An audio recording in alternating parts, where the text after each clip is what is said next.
much rain drummed against the windows of Baker Street as the young heiress arrived in our rooms, pale and trembling, clutching a photograph of an oil painting that would lead us into one of the most unsettling cases of Sherlock Holmes's career. Holmes, who had been conducting experiments on the chemical properties of various pigments used in forgery detection, work that would prove prophetically relevant to our investigation, set aside his test tubes immediately upon seeing our visitor's frightened expression. Miss Eleanor Hartley was perhaps 25 years old, dressed in fashionable attire that spoke of considerable wealth, but her composure was clearly shattered by whatever had brought her to seek our assistance. "Mr. Holmes, Dr. Watson," she began, her voice barely steady. "I'm being watched by a portrait. My late uncle's portrait hangs in the gallery of Blackwood Manor, which I recently inherited. The painting's eyes follow me wherever I move in the room. More disturbing still, the portrait's expression changes, sometimes stern, sometimes malevolent, as if judging my every action. I thought I was imagining things, experiencing grief-induced hallucinations after my uncle's death. But 3 nights ago, I saw the portrait's lips move, forming words I could not hear. And yesterday, I discovered scratches on the frame that were not there before, as if someone or something had clawed at it from within. Before I continue with this most disturbing case, please subscribe to Detective Sherlock if you haven't already. Your support helps us bring these mysteries to life. Like this video, hit the notification bell, and let us know in the comments where you're watching from. Now, let us proceed with the chilling mystery of the portrait that watched. Holmes took the photograph from Miss Hartley's trembling hands and examined it with intense concentration. The image showed a large oil portrait of a distinguished gentleman of perhaps 60 years, dressed in Victorian formal attire, seated in a leather chair with bookshelves visible in the background. The subject's eyes were rendered with extraordinary skill, dark, penetrating, seemingly alive despite being merely paint on canvas. "This is exceptional portraiture," Holmes observed. The artist achieved remarkable realism, particularly in the eyes. "Tell me about your uncle and this painting. When was it commissioned? By whom? And under what circumstances?" Miss Hartley settled into the chair Holmes indicated, clearly grateful to share her burden. "My uncle, Lord Christopher Blackwood, commissioned the portrait 2 years ago from a relatively unknown artist named Raphael Vincenti, an Italian who had recently arrived in London. Vincenti spent 6 months at Blackwood Manor creating the portrait. During that time, my uncle became increasingly secretive and paranoid. He claimed people were spying on him, that his business partners were plotting against him. We thought the stress of managing his estates and investments was affecting his mental state." "How did your uncle die?" Holmes asked sharply. "He fell from the gallery balcony 3 months ago, the very gallery where his portrait hangs. The inquest ruled it accidental death. Uncle Christopher had been drinking that evening, and the balcony railing was found to be loose. But now I wonder if his paranoia was justified, if someone really was watching him, if the portrait itself somehow witnessed what happened that night. You mentioned inheriting Blackwood Manor, I interjected. Were there other potential heirs who might have benefited from your uncle's death? My cousin, Richard Blackwood, expected to inherit, Miss Hartley admitted. He was furious when Uncle Christopher's will left the entire estate to me. Richard contested the will, claiming undue influence, but the courts upheld it. He still lives in the manor. Uncle's will granted him residence for life. We coexist uneasily. He in the east wing, I in the west, barely speaking to each other. Holmes rose and began his characteristic pacing. Miss Hartley, I must examine this portrait personally and investigate Blackwood Manor thoroughly. A painting cannot truly watch, cannot change expression or move lips. These are impossible. Yet you report experiencing these phenomena repeatedly. Either you're experiencing perceptual disturbances, or someone is creating elaborate illusions to frighten you. I suspect the latter, which suggests someone has strong motivation to drive you from the manor, or cause you to doubt your sanity. Could Richard be behind this? Miss Hartley asked. If I were declared mentally incompetent, perhaps he could challenge the will again successfully. A possibility worth investigating, Holmes agreed. But we must also consider other suspects. Servants with grudges, business associates with secrets. Even this artist, Raphael Vincenti, who spent 6 months at the manor and may have installed mechanisms for surveillance or creating illusions. Watson, pack for several days. We depart for Blackwood Manor this afternoon. The journey took us into the Surrey countryside, where Blackwood Manor stood amid rolling hills and ancient forests. The manor was a Gothic structure of considerable age, built of dark stone with towers, turrets, and more windows than seemed architecturally necessary. The overall effect was brooding and somewhat sinister. Exactly the sort of place where portraits might plausibly come to life in the imagination. Miss Hartley met us at the entrance and led us immediately to the portrait gallery. A long, high-ceilinged room with tall windows on one side and paintings covering the other walls. Lord Christopher Blackwood's portrait hung at the far end, positioned to be visible from anywhere in the gallery. It dominated the space, the painted figure seeming to preside over the room like a judge over a courtroom. Holmes approached the portrait slowly, studying it from various angles and distances. I watched his face carefully and saw his expression shift from skepticism to intense interest as he examined the painting more closely. Remarkable, Holmes murmured. Miss Hartley, you said the eyes appear to follow you as you move. Demonstrate, please. Walk across the gallery while I observe both you and the portrait. Miss Hartley walked from one end of the gallery to the other. I watched the portrait's face, and to my considerable disquiet, the eyes did indeed seem to follow her movement.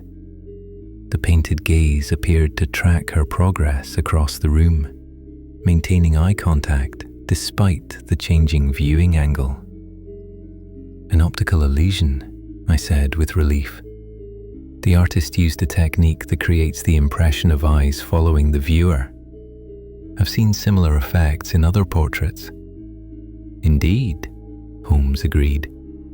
The technique involves painting the eyes looking directly forward, while modeling the surrounding features to suggest three-dimensionality. The brain interprets this as eyes that track movement. It's clever artistry, but not supernatural. However, his voice took on a sharper tone. that doesn't explain Miss Hartley's other observations. Changes in expression, moving lips, new scratches on the frame. These cannot be explained by paint and canvas. Holmes produced his magnifying lens and examined the portrait's surface minutely, studying the brushwork, the paint layers, the canvas texture. He paid particular attention to the eyes and mouth, searching for evidence of alteration or mechanical manipulation. The painting shows no signs of recent modification, Holmes concluded. The paint is uniformly aged, the varnish undisturbed. If the expression changes, as Miss Hartley reports, it's not through physical alteration of the painting itself. He turned his attention to the frame, an elaborate gilt structure with carved decorations. Here, his examination revealed something interesting. These scratches you mentioned, Miss Hartley, show me exactly where you noticed them. Miss Hartley pointed to marks on the lower left corner of the frame. Holmes examined them carefully. These scratches are fresh, made within the past week, but they weren't made from inside the frame. The direction of the gouges shows they were made by something moving across the frame's surface from outside.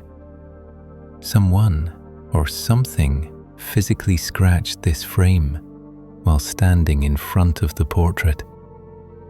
But who? Why? Miss Hartley asked desperately. Questions we must answer, Holmes replied. Now, tell me about the night you saw the portrait's lips move.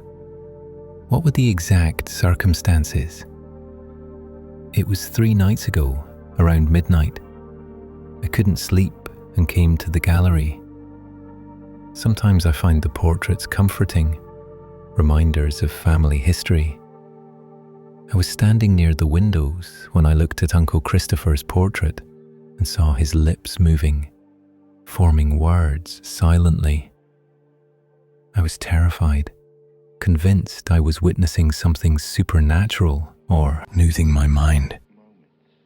Holmes examined the gallery carefully, studying the windows, the lighting arrangements, the sight lines from various positions. He measured distances, made notes, occasionally muttering calculations under his breath. Miss Hartley, was there moonlight that night? Was the gallery illuminated? Moonlight, yes, quite bright. I hadn't lit lamps because I didn't want to wake the household. Holmes moved to the windows and examined them carefully, paying particular attention to the angles at which moonlight would enter the gallery. Most interesting. Dr. Watson, observe the windows here. They're positioned to allow moonlight to strike the portrait directly during certain phases of the moon and times of night. Depending on the angle and intensity of illumination, shadows could create the illusion of the painted face changing expression or even appearing to move. So the moving lips were moonlight and shadow? I asked. Possibly, but that doesn't explain why Miss Hartley saw this specifically 3 nights ago at midnight rather than at other times. There's a pattern here, deliberate timing. Someone knew the moonlight conditions would be right to create maximum illusion at that precise moment. Holmes turned to Miss Hartley with grave intensity. I need you to be completely honest with me. On the night you saw the portrait's lips move, was anyone else in the manor who might have known you were in the gallery? Did you mention to anyone that you'd been having trouble sleeping, that you often came to the gallery at night? Miss Hartley thought carefully. I had mentioned my insomnia to Mrs. Pemberton, the housekeeper, and my cousin Richard knew I frequently came to the gallery. He once commented on it sarcastically, saying I was communing with the dead. Richard Blackwood, I need to interview him immediately, Holmes said. But first, show me your uncle's study. I want to understand what business dealings and secrets might have motivated his alleged paranoia before his death. Lord Christopher's study was a dark-panelled room filled with ledgers, correspondence, and business documents. Holmes spent hours examining these materials, occasionally asking Miss Hartley to clarify details about her uncle's investments and business relationships. What emerged was a picture of a wealthy man whose fortune had been built on questionable business practices, exploitative labor conditions in factories he owned, dubious real estate dealings, and financial partnerships with individuals of distinctly criminal character. "Your uncle had enemies," Holmes said bluntly. "Multiple business partners who might have wanted him dead to prevent him from exposing their joint criminal activities. And interestingly, several of these documents mention surveillance.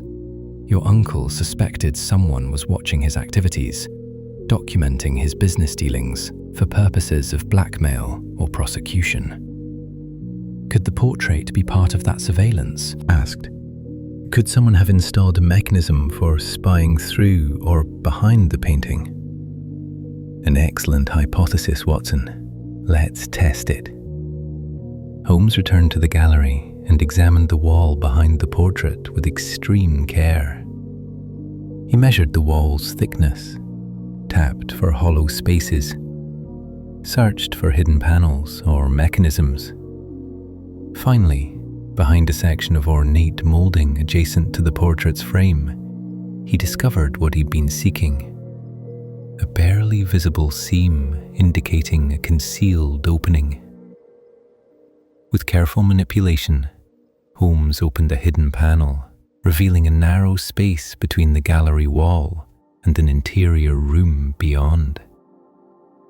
The space was just wide enough for a person to stand, and, crucially, it contained a small opening directly behind the portrait's eye area. A peephole that would allow someone concealed in the hidden space to look through the painting's eyes into the gallery. "Here's your explanation," Holmes announced with satisfaction. "Someone has been watching through this portrait, not the painted figure itself, but a living person concealed behind it, observing the gallery through peepholes positioned at the eyes. When light conditions are right, someone watching from behind would create subtle changes in how light passes through the eye areas, making the eyes appear to glow or move.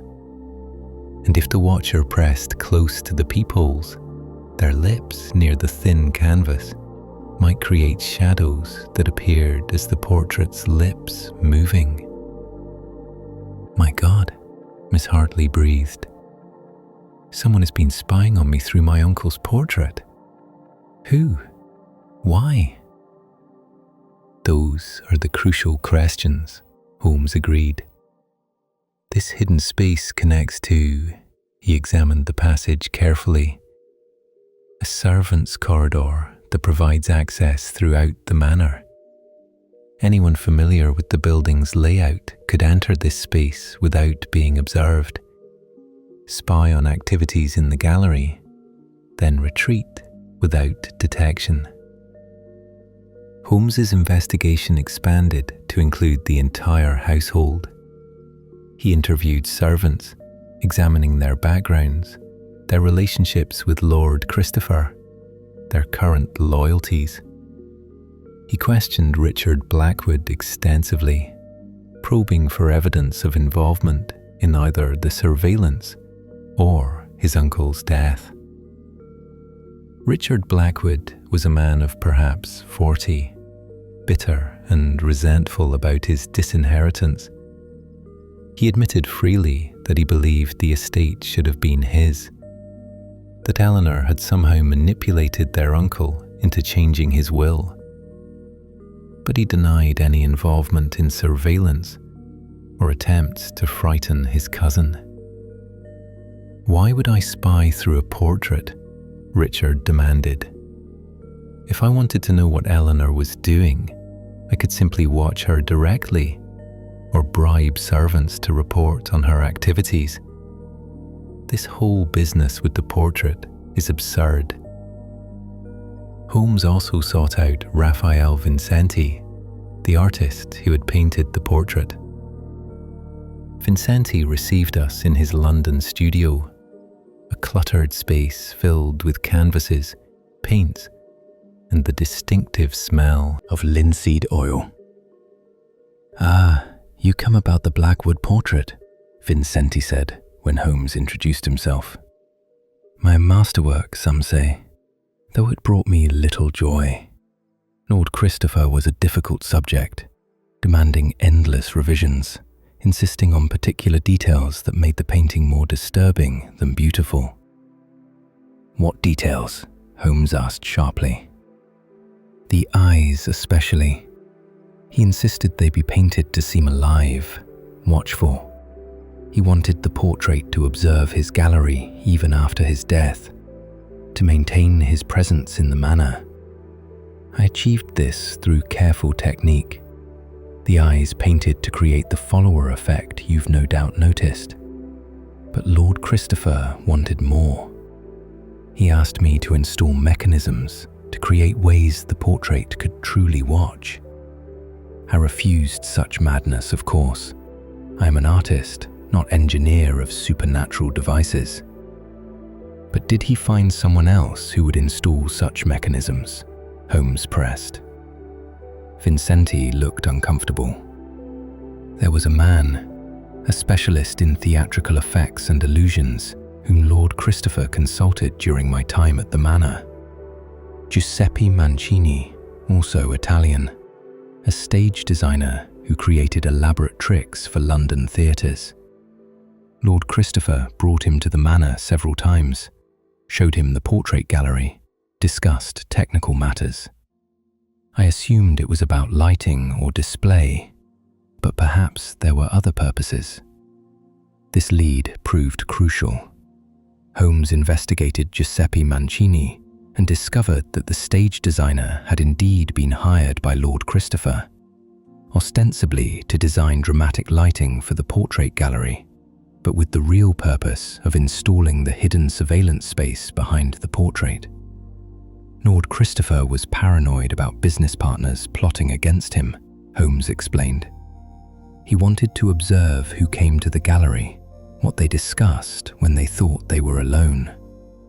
He had Mancini create the hidden passage and peepholes, allowing Lord Christopher to spy on his own household and any visitors who might reveal their true intentions when they believed themselves unobserved.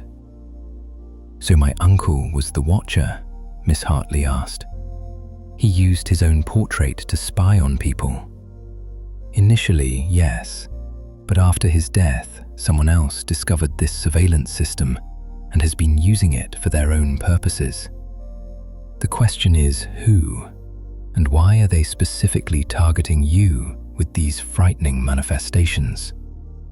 Holmes's breakthrough came from examining Lord Christopher's final days more carefully. He discovered that on the night of Lord Christopher's death, the night he fell from the gallery balcony, Giuseppe Mancini had been present at the manor, supposedly to make adjustments to the gallery lighting. "Mancini was here the night Lord Christopher died," Holmes said grimly. "And I've learned from household records that Mancini has continued to visit the manor regularly since then, always claiming he's maintaining the lighting systems when moonlight created optimal conditions.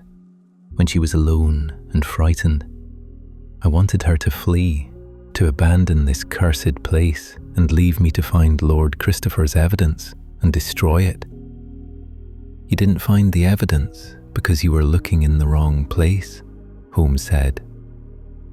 He approached the portrait and carefully removed it from the wall, revealing not just the hidden passage behind, but also a sealed envelope attached to the back of the canvas itself. Lord Christopher was cleverer than you realized. He documented your thefts, not in hidden files or notebooks, but on the back of the very portrait you'd been using to search. The evidence was literally staring at you the entire time, but you never thought to remove the painting itself from the wall. The envelope contained photographs taken through the portrait's peepholes, showing Mancini stealing various items, along with detailed notes documenting each theft. The evidence was damning and comprehensive.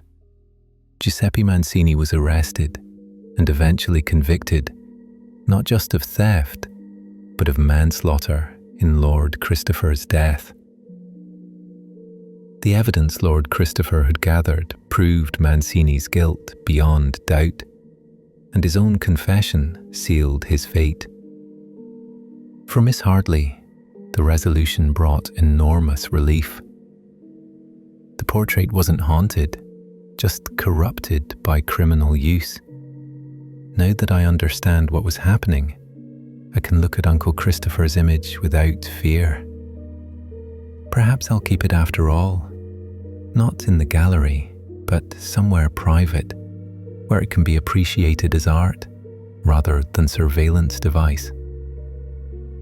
Holmes recommended sealing the hidden passage permanently, eliminating the opportunity for future abuse. Surveillance systems, even those created for supposedly legitimate purposes, like your uncle's paranoid security measures, become tools for criminal activity once their creators lose control of them. Better to eliminate such temptations entirely.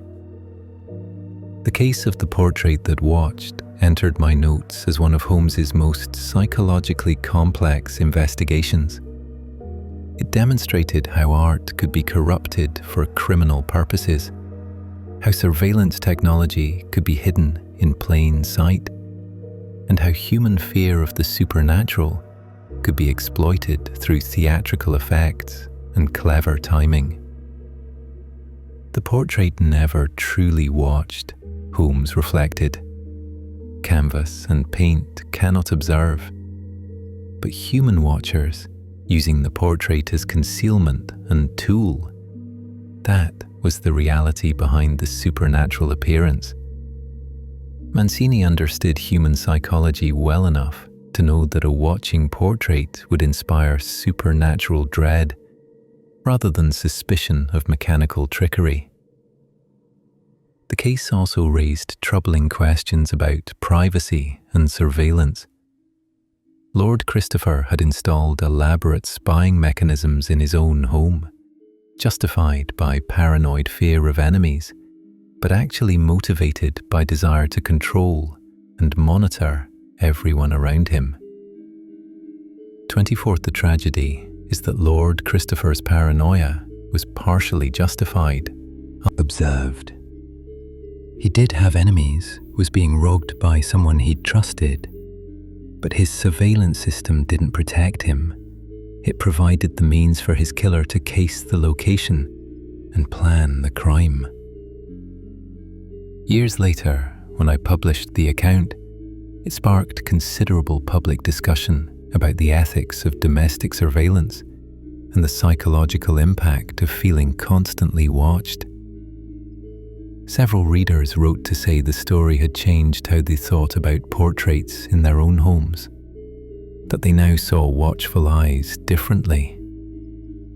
The portrait itself remained with Miss Hartley throughout her life, though she moved it from the gallery to her private sitting room, where, she said, her uncle could watch over her benevolently rather than threateningly. The hidden passage was indeed sealed, the peepholes filled in, eliminating any possibility of future abuse. Raphael Vincenti's reputation actually benefited from the case. His portrait became famous as the painting that had witnessed murder, and he received numerous commissions from clients wanting portraits with the same watchful eyes that had made the Blackwood portrait so remarkable. The case taught me that supernatural appearances almost always have natural explanations, that criminal psychology combines understanding of both mechanics and human fear, and that art, which should elevate and inspire, can be corrupted to serve the basest purposes of surveillance and control.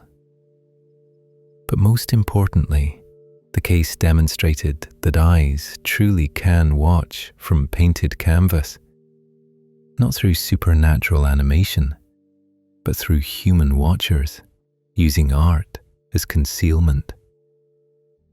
The portrait that watched was watching, just not in the way anyone imagined.